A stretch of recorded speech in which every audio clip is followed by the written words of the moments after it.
Dry in most areas tonight, lowest temperatures of 2 to 6 degrees. And now you're up to date on News Talk. The News Round on Off the Ball. With Gillette. Put your best face forward with our new and improved razors. This is News Talk. Yeah, you're very welcome along. So tonight is being talked about as a defining one for Ole Gunnar Solskjaer in many ways. A win may not convince all his doubters, but a loss would certainly be used against him, you would think. David Myler is with us before kick-off. Manchester United against Villarreal in the Europa League final over in Gdansk. There is, I'm sure you've seen, growing opposition to the Olympics in Tokyo. Jen Kirby of Vox is covering the story. She's going to join us later on, as will Pat Lam on Wednesday Night Rugby. He was once upon a time a regular on the show as Connacht coach, now doing very well at Bristol. They're top of the Premiership, so conversation with Pat Lam on the way after 8. And then it has been too long. Kevin Kilban with us for, I don't know, first time in maybe 2 months since I've chatted to Kev. We'll chat all things football, not least the match tonight and the league season, which has come to a close. So it's all on the way. 53106, the text number. We are at Off the Ball on Twitter. Richie McCormick, hello to you. Evening, Joe. Will O'Callaghan, hello. Evening, Joe. Evening, Richie. Rich, I know it's your first story, so I'll steal your thunder if you don't mind and just give people the team news from Gdansk. Ole Gunnar Solskjaer on the 21st anniversary to the day, in fact, 22nd anniversary to the day of Barcelona and Champions League final win, treble win for United, has gone all out attack. Alex Ferguson nodding in approval in the stands, you would think. So David De Gea does get the nod in goal. That was one of the decisions he had to make. So David De Gea in goal. Harry Maguire, no surprises, has not made the starting lineup. So it's Wan-Bissaka right back, Lindelof is in, and it's Bailly who is alongside Lindelof with Luke Shaw at left back. The surprise, I suppose, in so much as it is a surprise, is that we had maybe been anticipating McTominay and Fred, as is often the case for these big games, but more attacking. It's McTominay alongside Paul Pogba as the two in front of the back four, and then Mason Greenwood on the right-hand side, Bruno Fernandes through the middle, Marcus Rashford on the left-hand side, and Edison Cavani is up front. So Pogba in alongside McTominay, Fred on the bench. Manchester United going for this game tonight in a very attacking way. I suppose, Will, a few things. One, the form of Mason Greenwood of late, very difficult to ignore. Same applies to Cavani. And you do want Paul Pogba in the side. And secondly, you would think, I mean, whatever about a way to West Brom where Pogba might think, oh, come on, do I really need to be sitting back here and tracking every run? You would think for a big night like tonight, he'll be tuned in a la, you would hope, when he played for France in that role in the World Cup. You would think these are all the things Solskjaer is mindful of this evening. Yeah, look, he played well 4 years ago when Manchester United beat Ajax in the final of the Europa League. The big decision was exactly that, Joe. Do you play Mason Greenwood and have him cutting in from the right-hand side? Or do they go for Fred to possibly try and press in on Danny Pereiro, who Villarreal will play pretty much everything through? He's been their best player this season, along with Gerard Moreno up front. But Pereiro is going to dictate the pace here.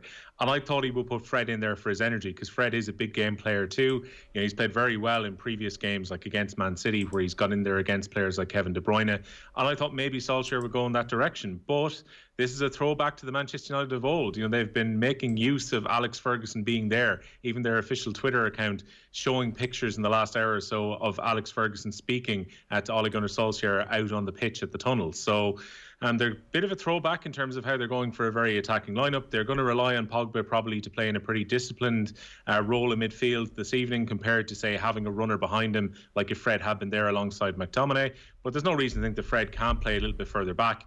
It's just whether he's going to offer them enough defensive coverage at different times when Villarreal actually have the ball. Like the big Villarreal decision, Graham Hunter was on OTB AM this week, is that they have decided to stick with their Europa League goalkeeper, who is not particularly good under crosses, and Edison Cavani is starting for Manchester United. Rulli will be in goal for Villarreal. And there was maybe that temptation for Unai Emery to try and bring Sergio Asenjo back in just for the one game. But they've stuck with their cup goalkeeper. And a lot on the line tonight for Villarreal, lads. If they lose, they're in the Conference League next season. If they win, they go into the Champions League as the Europa League winners. So there's more than just a trophy on the line for the guy who is the expert in winning the Europa League in Unai Emery. Everyone's good in hindsight, Rich. This will either be talked about as bold and the right thing to do, and Manchester United, you know, DNA coursing through Ole Gunnar Solskjaer, and that's why they won the match. Or it'll be talked about as naive, and of course he shouldn't have played Pogba and should have, been slightly more conservative if things go awry, not least with Harry Maguire out. So in advance, before hindsight is given to you tomorrow, in advance, what are you saying about this choice? I would worry about the back four, if I'm being honest, particularly the centre-half partnership, and whether or not they can be turned by the likes of Moreno and Carlos Bacca, and I believe that they probably can be. It's whether or not, Danny Parejo and Manu Trigueros can get the balls to them to facilitate that is another story. And Paul Pogba is going to play a massive role in that. I mean, we're talking about him not being in a position or not having to be the person to track back along with Scott McTominay for the full 90, but that is going to be required of him at certain points tonight. And let's not forget, United's form since the first leg win, first leg thrashing against Roma, it hasn't necessarily fallen off a cliff, but it's been on a fairly steady slide. I mean, that 2-1 win away to Wolves in the last day of the season has kind of papered over the cracks a little bit. They haven't been good since that first leg victory away to Roma, and it's whether or not they can turn that back on tonight for a final is a big question to ask of Solskjaer. I don't know if the leaning heavily and so heavily on history is a big thing. It's a nice thing for other people outside the club to be speaking of, I guess, and to be talking about 22 years since he did this in Barcelona, and it being Matt Busby's birthday and all that stuff. But whether or not, bringing Alex Ferguson along as a mascot and having him do team talks and having him out on the pitch, like, what does it say for the current stewardship of Ole Gunnar Solskjaer that he has to lean so heavily on that kind of stuff? And what kind of preparation has he put into opposition and analysis for this game? Because those are the actual important things. Yeah, to be fair, I'm not sure Ferguson's given a team talk, has he? I would imagine he will have been in and around the vicinity of the team. Like, they brought him with them. Yeah, no, he's around the team. He's around the team, certainly. To be fair, I don't think it's quite a team talk level. Maybe a quiet word here around the hotel or whatever. But you suspect, to be fair to Solskjaer, I did hear, you did certainly yesterday play all that down a little bit as well and said, look, it's irrelevant. I guess he gets asked about it a lot, and the Manchester United social media team are loving it. I mean, it's perfect. Matt Busby's birthday, 22 years on, anniversary, Ferguson well enough to travel. So they're making hay. You would hope within the confines of the team environment. Solskjaer's not talking about that too much. I don't think he is, to be fair. It's been billed a little bit in some quarters, I think, Will, as not quite lose-lose. That's too strong. But I mean, if you're not a Solskjaer fan and they win this evening, well, what of it? It's a B-rate tournament. If anything, it's testament to the fact they were dumped out of the Champions League, and Mourinho won this thing in 2017, and it's not like things were on a good path then. And if he wins it, that's if he wins it, if you want to spin it that way. And then if he loses it, it just shows, well, this guy's a bridesmaid. He's not going to get Manchester United over the line. Big game when it counts, didn't happen for him. Like, there's a real degree of, I mean, it's not must win, but it's like, win it and you won't even get that much credit, I think, in a lot of quarters. Yeah, there's a lot of similarities, I think, Joe, with 2017, where Manchester United were the overwhelming favourites going into the final. And that year, they'd already finished in second place in the Premier League, and they knew they were going to the Champions League for the next season. So that carrot wasn't there of Champions League qualification if they were to win. It was just to win a trophy in its own right, and they were expected to beat Ajax. And they put in a pretty good performance with a veteran striker up front in Zlatan Ibrahimovic. This time round, they've got Edinson Cavani to play in a similar role, with Cavani in even better form than Zlatan was in at the tail end of that season. And like, Villarreal are the 7th best team in Spain, and for the best part, they're a team who've been cobbled together this year under Emery with a lot of very cheap or free signings that they made last year. I don't think they would have been expected to get to the final. But the only thing is, they have proved a pretty tough nut to crack along the way in this Europa League, and they haven't conceded too many goals away from home. So that's what they're hoping to bring into that game in Gdansk tonight. They'll try and keep Manchester United quiet and then try and dominate possession, probably in the second half of the game. And for some reason, Unai Emery just has the golden touch when it comes to the Europa League. He went into finals with Sevilla where he would not have been expected to win, and somehow he was able to get results in big games. So it's a huge night for Villarreal. This is going to mean a tremendous amount to them if they can win. And Manchester United are going to have to, at the very least, meet that motivation and then beat them with the better team they have on the pitch. Yeah, and they won't get overly praised for beating them is the thing, I guess. No. We should start the news round, Rich, on Off the Ball with thanks to Gillette. We don't just play the game, we change it. Gillette, made of what matters. We sort of covered your top story, which is events in Gdansk. So the HSE Clare Wexford situation continues. Yeah, HSE Midwest today saying that no match footage was reviewed in determining 2 Clare players as close contacts of positive COVID cases within the Wexford squad. Clare GAA yesterday backed hurling manager Brian Lohan after he claimed 2 of his players were identified following discussions between Wexford and the HSE. HSE Midwest say assessments are made based on conversations with positive cases. And speaking to Clare FM today, Dr. Rose Fitzgerald, a public health expert, said she had to respect the privacy of those involved, but did outline the process in determining a close contact in the sporting sense. In our experience, we have seen transmission within the setting of playing sports, and we take each individual, when we get cases, each is assessed on its own merit. So it will be interview with the cases, and it will be discussion about their contact. The risk assessment will include the type of contact and the duration of contact, and we have to make a decision based on the information that we have, and it's particular to each individual case and the assessment that's done. It's done in this department by contact tracers in conjunction with nurses, and is led by specialists in public health medicine in the department. So there we are, Rich. That's Dr. Rose Fitzgerald, Clare FM today. I mean, it's quite vague when she talks about within the setting of playing sport. Does that mean on the pitch? Does that mean in the dressing room? Because there is confusion now about close and casual contacts on the pitch. I mean, we were under the impression you couldn't have a close contact on the pitch, and that's probably still something we're looking to clear up. The second point you take from that is she is making the point videotape wasn't reviewed. This was based on conversations with positive tests. That probably puts the ball back in Wexford's end of the court, I would think. Mm-hmm. Yeah, the interesting thing is she says that the close contact nature is, pardon me, possible on the pitch. It is rare, as we know, in the instances and the incidence rate of close contact in an outdoor setting is pretty low.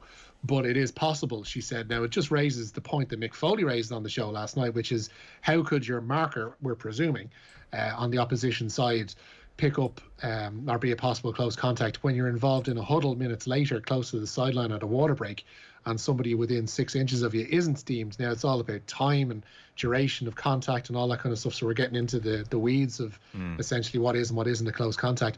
But at some stage, like, somebody needs to, for the sake of the GAA season, because we know it is all compacted with the nature of a split season this year, and that rearranging games we would hope will be possible, might not always be so in different calendars. So somebody needs to point out and needs to give teams a proper guideline on what is and what isn't a close contact, and don't let this just be a tit for tat situation between 2 counties who may or may not have a grudge together, because it's a messy situation and one that doesn't help the season going forward.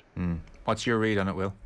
It's been a week, really, of claims and counterclaims when it comes to this, going back probably to last Tuesday, I think, when initially the testing had taken place of the Wexford players. And, you know, you've got Clare GAA's statement last night, which is claiming that one of the players who was identified as a close contact wasn't even by his name. It was due to a helmet colour that he was wearing. And Brian Lohan is insistent that he was told by HSE Midwest that Wexford's players had nominated the players who were marking them in the game as close contacts. Then you have Micheál Martin, the chairperson of Wexford GAA, going on to Southeast Radio, calling those comments outrageous and saying that none of their players had spoken about who they had been near or close contacts, and that the HSE must have done what happened last summer in a minor game where they went back to review footage and then made a decision on the back of that.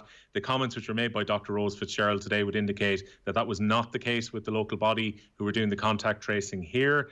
But it still leaves a lot of questions, as Richie said, going into the summer, because last year we had this with the Offaly hurlers where they believed that they were casual contacts, and the local HSE officer then determined, because they had spent, I think, a period of time together under a tent while they were getting food or something, it was then determined that they were then close contacts, and that ended with a game being postponed and not being played. So we don't want this kind of cropping up throughout the summer. Obviously, I think the intrigue for those of us outside of Clare, Wexford, are all the different kind of political sides to it that you were teasing out with Michael Foley last night, in terms of, Davy Fitzgerald's father being on the Clare GAA board, the feeling that there's already needle that goes back historically between Brian Lohan and between Davy Fitzgerald. Certainly the suggestion there from Clare that Wexford were trying to get one over on Clare by nominating their players. But the one to me that seems really intriguing is that one of the Wexford cases was a substitute who came on. So even somebody in the HSE would have had to determine the amount of minutes that player was on the pitch to then designate the player from Clare as a close contact. Like, I really hope we're not going through the summer in various different sports where we're trying to work out if two players could have been within 2 meters of each other for a 15-minute consistent period to then have passed on COVID-19. Like, it could get really messy if this isn't sorted. And at the moment, this is being done by the HSE on a local level, as opposed to the HSE being 100% clear on a national level. And also, as you said, the GA will have to look at this, because Fergal McGill had heavily indicated in his interviews in the newspapers yesterday morning that video footage may well have been the way that the HSE had determined, and now it seems that we have to rule that out. If so, we need to clearly find out why the two Clare players were identified and told that they had to isolate for 10 days. Yeah. Rich, news on the Hillsborough trial? Yeah, 2 police officers and a solicitor have been acquitted after being accused of perverting the course of justice following the Hillsborough disaster. A judge today ruled former Chief Superintendent Donald Denton, retired Detective Chief Inspector Alan Foster and Peter Metcalfe had no case to answer. It had been alleged they'd helped change officers' statements to minimise blame on South Yorkshire Police after the 1989 tragedy, which of course killed 96 Liverpool football fans. Margaret Aspinall is the former chair of the now disbanded Hillsborough Families Group, and her son died in the disaster. She said today's outcome is a disgrace. What a disgrace to end the 32 years of how much it's cost this country, the taxpayers. What a disgrace when COVID's going on, a pandemic, when people are dying in hospitals looking for money to help, and all this money has been wasted on a system that we've had that is so corrupt. And today I just felt that trial on them 3 was a cover-up over a cover-up. That's exactly how I feel, and I am so angry. Until we can do something to change a system in this country to make it a level playing field, then unfortunately ordinary people will never get anywhere with the system that we've got. Yeah, Margaret Aspinall there speaking outside the court. I mean, Will, I don't specifically know what Donald Denton or Alan Foster or Peter Metcalfe did or didn't do here. I haven't looked through the legal judgment in the time we've had today since it was made, but what strikes you is that for the families, I mean, it's just horrific how long this has gone on. I mean, you listen to someone like Margaret Aspinall there and you suspect this is dominated her thinking every day. You know, you lose your son in these circumstances and it'll never be enough. You know, however far justice goes, it will never fully compensate. It's just the most horrific thing. And, you know, you stop and think, how many years now has she been talking about this, feeling angry about this, feeling upset about this, and the waste of life? It's just the most horrific thing. Yeah, well, look, at this point now, we've gone 3 decades where the survivors have had to fight, and the families of the survivors, I say, have had to fight on various different fronts in order to get justice for those who lost their lives on the day. And first it was, to try and get the story straight in terms of how it was reported in the newspapers, which definitely hung around until the middle of the last decade, really, until they eventually got an apology and it was officially down on the record that, those who were there on the day did not cause the deaths of the 96 people who didn't come home from that FA Cup semi-final. And since then, I don't think it's been a case of, those in the families group who were actually looking for any kind of revenge. But I think when it comes to accountability, they wanted to be able to say that, the main people who were in charge on that day, who made the decision to drive the people into the pen, those who didn't perhaps, show the care that they should have shown for the people who were at the stadium, will be the ones that will be brought to justice. And, I think there was a feeling that they wanted to have names to the people who were being held accountable, as opposed to the state saying that they were apologising for failures on the day at Hillsborough. And from that point of view, I presume their fight's going to go on. And Liverpool Football Club have kind of strongly indicated that they're extremely unhappy about the collapse of the trial today as well. So I get the feeling that this could well be, brought up and appealed again, and it'll definitely be brought up in political circles in the coming weeks and months as well. Yeah, we might do a piece on it over the next couple of nights. This case was about a cover-up, in effect, the changing of statements to minimise blame on South Yorkshire Police after 1989 tragedy. So we might come back to that over the next couple of days. Dan Martin, good day for him. Great day for him, yeah. He claimed his first ever state win on the Giro d'Italia. The Irish rider was part of an initial breakaway group 140 kilometres from the end of today's 17th stage. With 10k to go, Martin was on his own and eventually crossed the line 13 seconds ahead of João Almeida. Martin ends the day 7th on general classification, 7 minutes and 17 seconds off the pink jersey of Egan Bernal. He's cut 8 minutes almost off that gap today. He's now won stages on the Giro, the Vuelta and the Tour de France, and was full of praise for his Israel Startup Nation teammates afterwards. I knew from a recon that I did the climb that I just needed to get to 2k to go. So I rode my pace on the steepest section. Just rode a good tempo, and then I really went full gas with 2.5k to go, just because I knew that if they were coming close, I could kill the morale. And so yeah, it wasn't until then that I went really all in, and I think the shake of the head there at the end, it really says that I didn't believe it was happening. You know, I still can't believe it's happening. It's it's been a really. The race has been a roller coaster for us as a team. We lost Chris on the first day, and then we had some really good stages. We had some seconds, thirds, a lot of podiums, and then we lost Dema. Obviously Dema in the pink jersey, and then we had Dema crash out, and Alex get sick. But our spirit has always been amazing, and we've had a great team atmosphere, and that showed this morning. We had a plan to put me in the breakaway, and everybody worked for that. Everybody played a part in this, and yeah, I didn't think it was going to happen for a bit with the strong headwind. I mean, the strong headwind was like, it killed the speed in the breakaway and it killed our legs, but yeah, somehow I managed to hang on. Now, Rich, Lions squad vaccinated? Yeah, they're all jabbed. All members of the British and Irish Lions squad have received their first coronavirus vaccinations. The proposal was given UK government approval ahead of their summer tour to South Africa, which is a red list travel destination for the UK. Warren Gatland's side face Japan in a warm-up game at Murrayfield next month before flying out to South Africa. We'll be touching on your next story with Jen Kirby around 20 to 9 or so. This is really growing, isn't it, the opposition to the Olympics? It seems to be. Whether or not it'll have any impact or not, I would doubt. A major Japanese newspaper has called for the cancellation of the Tokyo Olympics just 2 months before the Games are due to open. Asahi Shimbun, one of the event's partners, says it would put extra strain on hospitals as the country struggles to contain the latest wave of COVID-19. Recent polls show that as many as 83% of people in Japan do not want the Games to be held this year. What do you think, Will? Yeah, I think the Olympic organisers, a couple of months out from the start, are pretty determined. Put a story up on OTBSports.com in the last few minutes that Yoshimura Muto, who is the chief executive of the Games, has said that, all right, we're going to listen to protests and disquiet within Japan, but we are 100% determined. We've gone too far down the road at this stage to consider cancelling it. And he says that they've got all the measures in place to ensure that they're going to have a safe Games. I mean, the backdrop to all this, which I'm sure you can tease out later on, is that Tokyo has had rising coronavirus cases. It's in a state of emergency currently. And you can totally understand where people are coming from. That, you know, the idea of, even if these people are vaccinated, you know, thousands of athletes and support teams all coming into the country. No doubt Olympic organisers are going to try and get locals into stadiums, even if it's smaller groups. And this all raises the possibility of strains on their hospitals and also on just general pressure around the city in Tokyo when the Games come around. And like, again, I can totally understand why they think, look, it's not going to be a normal Olympics anyway. It's certainly not going to bring in much money compared to the billions of yen that they've already spent to host it. So they will wonder what the actual benefit of staging the Games are. But it seems from what the organisers have said over the last couple of weeks, it's no chance we're going to postpone or cancel this. And they've been very determined to say, this is the date, there will be no postponement. We're certainly not cancelling. The Olympics are happening. So it seems they're just going to ignore the protests that are happening at the moment. Rich, CJ Stander?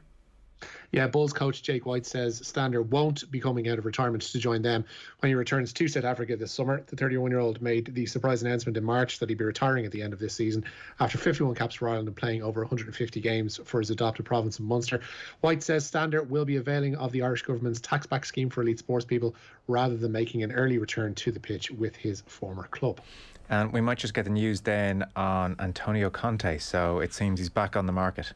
Yeah, he is. Days after guiding Inter to a first Serie A title in 11 years, Antonio Conte has left the Nerazzurri. It's believed he's left with a severance package worth €7.5 million. Conte was just entering the final year of his contract and was believed to be unhappy with being told to cut costs by the club's owners. Inter's Chinese owners had sought $275 million in the spring to cover the financial hit of the pandemic and were making trims and cuts of costs across the board at the club. I've seen him, Will, already linked with Spurs. And on the one hand, that would be a great coup for Spurs. He's an unbelievably good manager. On the other hand, he ain't easy. And Daniel Levy, I don't know if he wants to take on Conte so quickly after Mourinho. Yeah, look, Conte last year, straight after the Europa League final, had basically said, I'm not staying at Inter unless you keep our best players. They were able to keep Lautaro Martinez for one more season, but now they're saying that they're going to have to sell 2 players somewhere in the range of €100 million in order to meet those costs, which Richie's just been talking about, that they've mounted up due to the COVID-19 pandemic. It's why Inter threw their lot in to try and get in the Super League. If Conte comes into Spurs, he is not going to want Daniel Levy saying, you cannot have players. And I would sure every manager who is considering going to Tottenham Hotspur, with the exception of Jurgen Klinsmann, who kind of said, give me a call, I'll take the job tomorrow. They're going to want to know what's happening with Harry Kane and potentially with Min Son as well. Like, it's a delicate situation if you're a manager considering going to Spurs right now. Yeah. Like, you could get appointed and 2 weeks later they might sell their best player and you're stuck having to do a complete rebuild when you go in. I'm sure Conte, if he was to go to North London, would want every assurance that Harry Kane is going to be there next season. Otherwise, I can't see him being too interested because he's going to have a string of offers anyway. Yeah. Would Kane going out the door, would Spurs fans take a package deal of Conte and Romelu Lukaku as a replacement? I think they would. I think they'd jump at that now. Yeah. If Kane has to go. I mean, the worst case scenario is Kane goes and they're just left with 100 million to spend badly again on 2 average players and get a dud manager. I think Conte and Lukaku they'd jump at. I just see as well, breaking news, sorry if you had this, Rich, but Portmarnock Golf Club has had a vote and they are lifting the ban on women becoming members 127 years into their existence. I see here. Welcome to the 20th century, lads. 83.4% voted in favour, 16.6% voted against. So that's some breaking news. Portmarnock Golf Club has lifted the ban on women becoming members. I think this was coming for some time. And it had reached a point after the likes of Muirfield and even St Andrews whereby the European Tour was shunning even hosting an Irish Open there again. So, I mean, they were kind of dragged in that respect into the 21st century. So that's some breaking news in the last hour or so. Fellas, we're out of time. Thanks so much. Appreciate it. Cheers, lads. Cheers, Joe. We'll take a short break. David Myler is looking ahead to the Europa League final next. The News Round on Off the Ball. With Gillette, we don't just play the game, we change it. Gillette, made of what matters. People don't become successful by accident. You've got to know what you want. So take off your shoes, sit down, reach no further than your tablet.